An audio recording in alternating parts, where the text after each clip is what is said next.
Hello there. So happy that we're together today. We are going to be working on another one of the contractual psalms. This is Psalm 46. It's not a super long psalm. It's very powerful, and many of you probably are already familiar with it. Remember, when we work with the psalms, what we are doing is that we consider the book of Psalms to be God's spell book, or God's prayer book, if you will. And you can use any translation in the Bible that suits you. I tend to go with the King James Version when I'm working Psalm Magic, just because it's the translation that I'm familiar with. It's very poetic. It's very almost Shakespearean in the way that it is translated. But sometimes when you're studying the Psalms, not necessarily using them as an incantation, it's nice to use one of the more modern translations because they're easier to understand. So I work a system that is based, it's called the Pauline Arts, and it's so called because it supposedly comes from St. Paul the Apostle. I don't know if that's true, but it's based on angelic magic. And so there will be other videos, if they're not up there already by the time you watch this, that deal with that part of things separately. But so you'll notice that we do use some talismans, and those are not necessary. We're going to get to the talisman first, and the talismans are not necessary if that's something that's either new to you, or something that's not interesting to you, or something you don't want to work with. That's okay. The psalm is all you need. In fact, what I always say, that the effects of your work are maximal when you use only the psalm and nothing else. All right, so having said that, let's talk about the contractual psalms too. As we've talked about before, there's 5 contractual psalms, and there should be a playlist that has all of them together. If not, there will be. And I recommend that you make those 5 psalms a regular part of your work. So try to work on at least one of those a day. Most of them are not too long. If you needed to, you could work with each 5 every single day. If you were dealing with a major situation, you could absolutely work with all 5 every day if you needed to.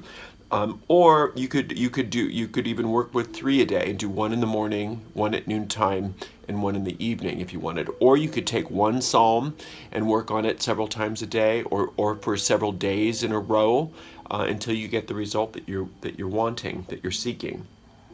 Now, we recommend that you have a very definite system of working, and that you work it every day. The psalms work if you work them. So you don't have to worry about the talismans, all that stuff. You don't make it too complicated, because the idea is you want to make sure you're there every day. So find a psalm that works for you, that addresses the problem that you're needing help with, and keep at it. You should see major movement in your situation no longer than 2 weeks. In fact, you should see something a lot sooner than that.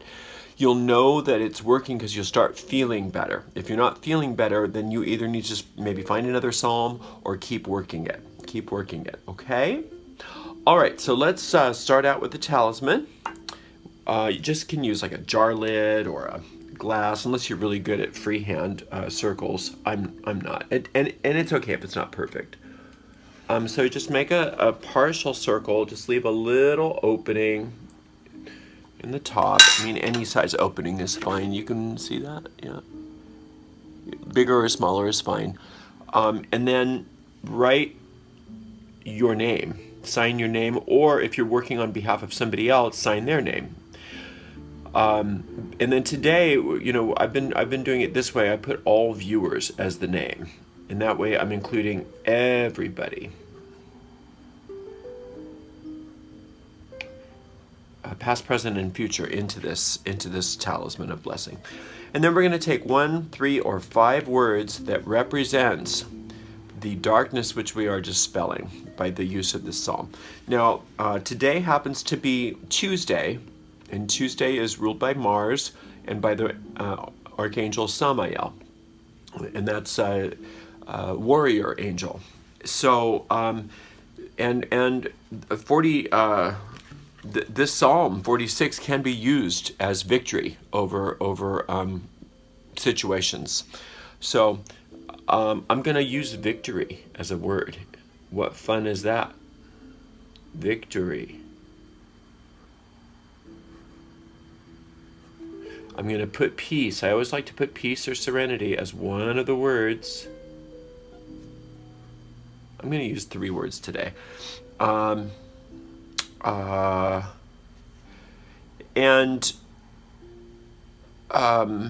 let's do this psalm deals with a lot of the just faith and overcoming. So I'm going to put power. Why not? And I'm going to talk about power today, if I remember to. And then what we do is we close the circle off. You can just do it freehand, right? And what we're in effect doing is we're trapping the energy of all these words. Use English words. Don't use magical scripts for this particular technique. No Theban script, no Passing the River script, no Coptic script, none of the so-called angelic scripts, okay? No Hebrew, it's all just English. Now, if English isn't a language that's easy for you, then you can use whatever your native language is, okay? And then I put the planetary symbol in the 4 corners of the card or the paper that I'm using. And you can do that if you like. And all that's doing is it's a very simple way of bringing the angelic energy of the angel we are using that day into the talisman. All right, so victory, peace, and power. What a fun day we're having. Okay, I like to use the perfumes, and I'm going to do a separate video, if I haven't already put it up there, dealing with the perfumes soon. And so Van or verbena is what I like to use as my bottom line perfume. If you like, you may be part of a hoodoo tradition or want to be part of a hoodoo tradition, in which case I would speak to your teacher or your hoodoo practitioner as to what the perfumes and potions and stuff that they use. I am completely untrained in that tradition, so I have no clue. I know Van because verbena or vervain is a staple in the for centuries in the Western European magical and witchcraft traditions, and so it's an all-purpose perfume and or herb, which is, as I understand, also an all-purpose herb in the hoodoo tradition. So interestingly enough, we don't know. There's a lot of theories about how that happened. Anyway, so vervain, as it's pronounced in French, and you'll notice in English it's spelled Vervain. So if a French-speaking person were to try to pronounce that word as is written in English, they would sound it out as vervin. So, but in the French language, it's vervain, okay? The theory is that Van came about to be named such because of the people thinking that that's what these French-speaking practitioners were saying. I don't know if that's true. Anyway, it's an all-purpose perfume. You can only use that if that's all you want. I'm using a commercial verbena. This one happens to be by Coswell Mozzie. It's delicious. Now, if you're only using one perfume, try to do an odd number of spritzes. So 1, 3, or 5, and don't overdo the perfumes. It's some isn't better, or some more isn't better. Some is good. All right, so I'm going to do 2 because I'm going to use 1 spritz of honeysuckle, which happens to be sacred to Samael in this system that I follow. All right, so there's our total of 3 spritzes. So ritual gesture, all is taken care of. All right, and then I just take a plain old tea light, white in color. You may use colors if you want. Sometimes I do too, but simple is best. You can anoint it if you must. I don't bother with that because the talisman is anointed. All right. What's important, though, is the psalm. So we're going to go ahead and read the psalm through as an incantation once out loud, and then we'll go back and we'll do our own little discourse on it so that we can allow this psalm and the inner meaning of the psalm to sink deeply into our subconscious mind. And that is where the magic happens, because then these thoughts take root like seeds and they burn away the cause of whatever the problem is, and we get what we want, which is awesome. All right, here we go. Psalm 46. God is our refuge and strength, a very present help in trouble. Therefore we will not fear, though the earth be removed, and though the mountains be carried into the midst of the sea, though the waters thereof roar and be troubled, though the mountains shake with the swelling thereof. Selah. There is a river, the streams whereof shall make glad the city of God, the holy place of the tabernacles of the Most High. God is in the midst of her. She shall not be moved. God shall help her, and that right early. The heathen raged, the kingdoms were moved. He uttered his voice, the earth melted. The Lord of hosts is with us. The God of Jacob is our refuge. Selah. Come, behold the works of the Lord, what desolations he hath made in the earth. He maketh wars to cease unto the end of the earth. He breaketh the bow, he cutteth the spear in sunder, he burneth the chariot in the fire. Be still, and know that I am God. I will be exalted among the heathen. I will be exalted in the earth. The Lord of hosts is with us. The God of Jacob is our refuge. Selah. And now we're going to go back through line by line. God is our refuge and strength, a very present in... take two. God is our refuge and strength, a very present help in trouble. Again, now who is God? God is the source. God is the source. So God is two things. God is pure principle. God is all life, the life principle, infinite life. God is infinite intelligence. God is infinite love. God is infinite substance. God is infinite power. God is infinite presence. All right? So, and God is as infinite knowledge. So that, on one hand, is very abstract. But on the other hand, God is a very personal God. God is a parent. So God is your mother. God is your father. God is your mother and father. And you may approach God in any of those, from any of those perspectives. So God as mother, God as father, God as God and goddess, God as father by itself, God as mother by itself. God will respond. The nature of God is responsiveness. So God will respond when you call, regardless of how God reveals him or herself to you. God is our refuge and strength. So God, this power, this life force, there is nothing to oppose it.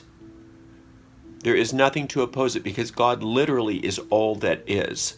So, if you remember metaphysically, what happens is that this world, this world that we live in, that is a world of problems, was not created by God. It is actually an illusion that we are experiencing because we've made a choice to try to be separate from God, which caused us not able to be separate from God, because that's impossible. But since we do have free will and we do have the powers of our own parent within us, it did give us the experience of being separate from God. And so in effect, what we have done is we have gone to sleep to the truth of who we are. Remember, in the Bible it says Adam fell asleep, but nowhere in that book does it say that he woke back up again. Right? So this is all a dream, this is all an illusion, and we are now coming into, we are coming back to the truth of who we are. So our problems were not brought by God. all right? But God is the answer to our problems. So God is our refuge and our strength, a very present help in need. A very present help in trouble. So anytime we're in trouble, anytime we're in need, God literally is present, very present, and will help and can help and does help. And it's more than just helping, it's complete and utter healing. Therefore, we will not fear. So there's nothing in all of the universe to fear. There's nothing in all of the universe to fear because we have God, and one with God is a majority, and there is nothing to oppose God. So there's nothing to fear. Though the earth be removed, and though the mountains be carried into the midst of the sea, though the waters thereof roar and be troubled, though the mountains shake with the swelling thereof. Okay, so they're talking here about apparent difficulties. And what did Jesus say? Do not judge by appearances, because those appearances are the projections of our consciousness that is separate from God. So those are the nightmares. Those are the very real experiences of nightmares that we are experiencing. They feel very real. Our bodies experience the pain, our minds experience the pain, our emotions experience the pain. Just saying, oh, this is just only an illusion is not sufficient. They are in the midst of the nightmare. It's very, very real. But since it is nothing but a nightmare, and since there is a power that is greater than the problems, that can restore us to our own sanity, as they say in the 12 steps, there's nothing to fear. So do not judge by appearances, right? So though the earth be removed, okay, the earth is everything that's an experience, in anything that's a three-dimensional experience in your life. Though the earth be removed, and though the mountains be carried into the midst of the sea. So the mountains are things that seem major to you, both good and bad. And to see those things be carried into the sea can be very frightening. Though the waters of the sea roar and be troubled, though the mountains shake with the swelling thereof, right? So these things can look very, very scary. Now, a lot of times what happens when we start doing real magic like this, that actually has real results, some of the response to that seems like things may almost seem like it's getting worse. But think of it as spring cleaning. Everything looks great on the surface, right? Until you get to opening the cupboards and looking under the rugs and seeing, oh my gosh, this place is filthy. Look at the cobwebs in the corners. Look at all the filth and gross and grime. And then you start sweeping it up, and then there's dust in the air, right? So even though you're doing something to make everything better, in the midst of the cleanup process, it can appear to the unenlightened eye that things are getting dusted up, that things are getting worse. Do not judge by appearances. Anytime you do a piece of magic and things appear to get worse, that's time for you to celebrate, because you know that it's not getting worse. What's actually happening is the boil is being lanced and the pus is being drained so that the healing can happen.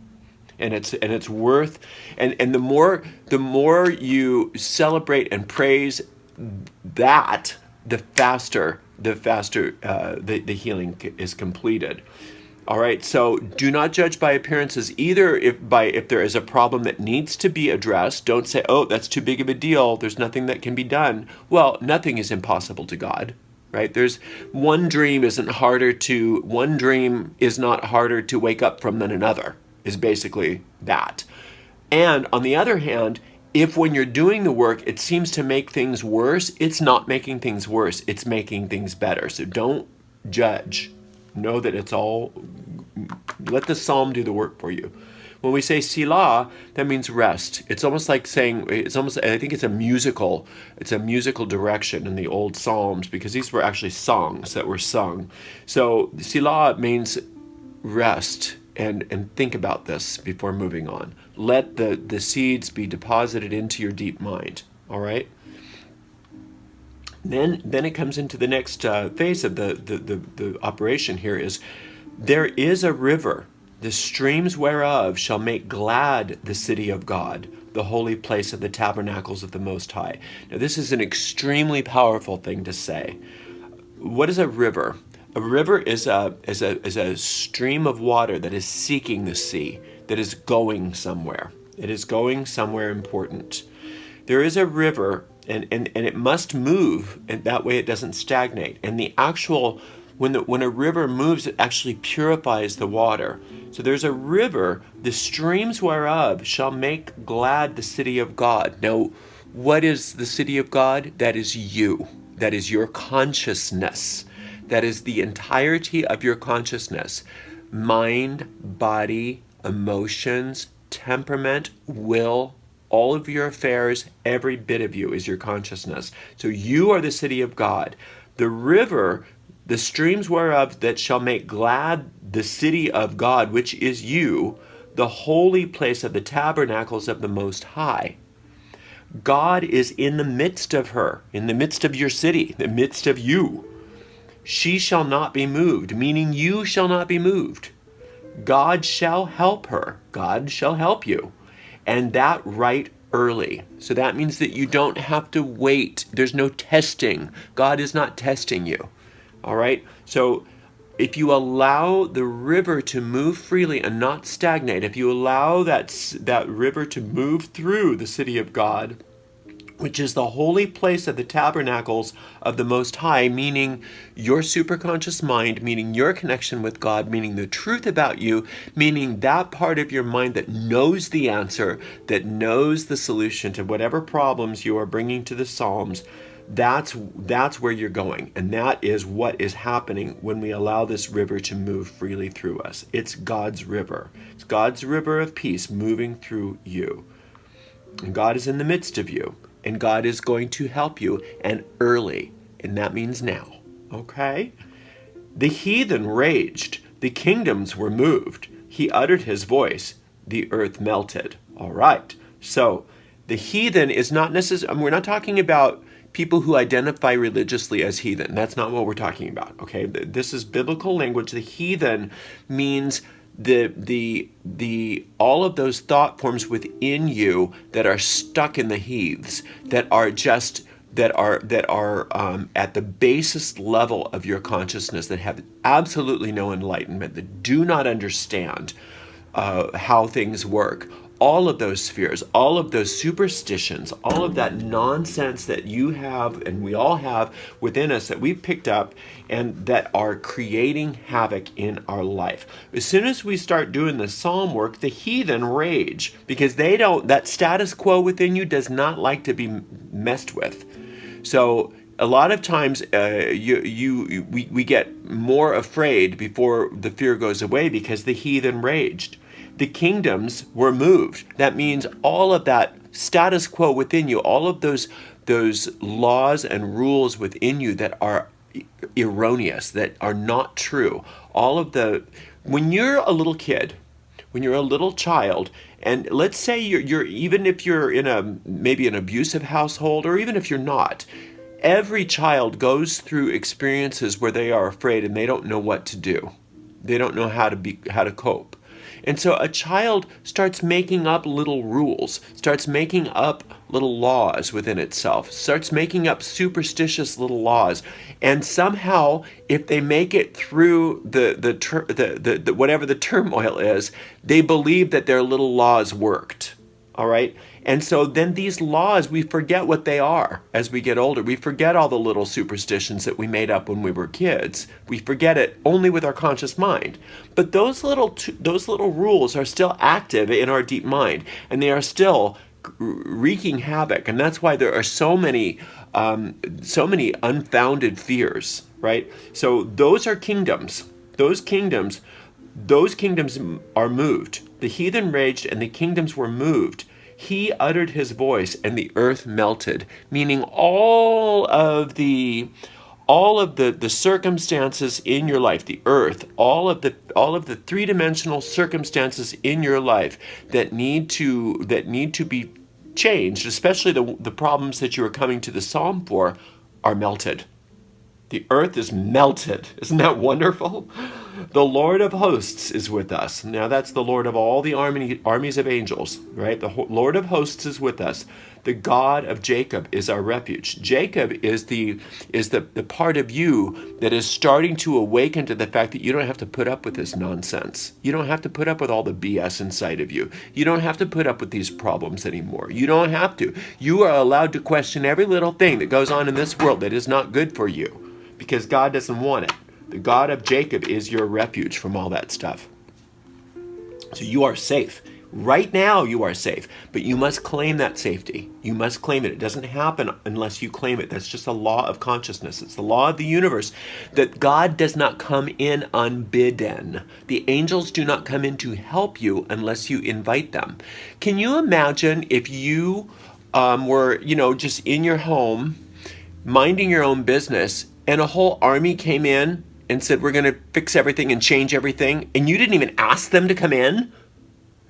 That would be horrible. That would be like an attack on you. It would be like an invasion. Well, the angels don't invade, and God does not invade you, all right? But when you invite God in, when you invite the angels into your life, then the earth melts. The Lord, the God of Jacob, is your refuge. Now come, behold the works of the Lord. What desolations he hath made in the earth. Yeah, so behold the works of the Lord. You'll see your problems be destroyed utterly. That's a good type of destruction, because what's being destroyed is what?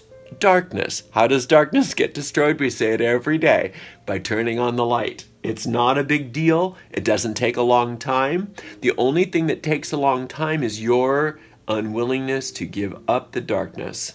That's the only delay. And so little by little, you'll have to sometimes do these things, because it can be fear. Fear comes up when we have change. And that's why a lot of major miraculous changes don't occur in people's lives, is because God's never going to increase your fear, because it literally would scare you if things changed too quickly. I know people say, oh, no, if I became a millionaire overnight, it would be great. Not necessarily. There would be a type of fear associated with that, if in fact being a millionaire is good for you. That's maybe yes, maybe no. So one of the most important things you can do is work in the realms of your own consciousness and ask that the fear of change be released from you, so that you can have these healings happen very quickly. All right, it can happen in an instant. He maketh wars to cease unto the end of the earth. Now again, what is the earth? That is your experience. That is your three-dimensional experience. Any kind of wars in your life. They can be wars about money. They can be wars with people. They can be wars with health. They can be wars, any kind of wars, right? He maketh wars to cease unto the end of the earth, to the ends of your life. And then he breaketh the bow, he cutteth the spear in sunder, and he burneth the chariot in the fire. That's what they used to do when they would take over. When you won a war, you would burn all the implements of war. They would destroy all the implements of war of your enemies, so that they could not turn around and rend you. Right? And so that's what happens. As soon as your problems are destroyed, their ability to harm you again are destroyed too. And they are literally gone forever. And then the psalm takes another turn. Be still and know that I am God. I will be exalted among the heathen. I will be exalted in the earth. So you have to just calm your mind, calm your body. If you calm your body, all you have to do is tell it to calm down. You have to tell it to relax. It has to obey you. You're the master of your body. Just keep relaxing your body and relaxing your mind, and know that God is God. And God will be exalted among the heathen, meaning all of your fears, all of your problems, all of your bad thought forms. And then God will be exalted in the earth, meaning in your circumstances. Exalted.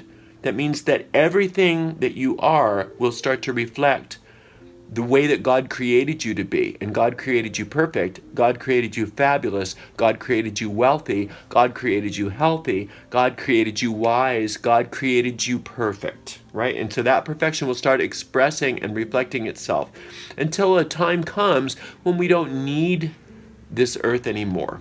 And then we will go on to another plane of existence. But right now, we don't care about that. Right now, we care about this world, right?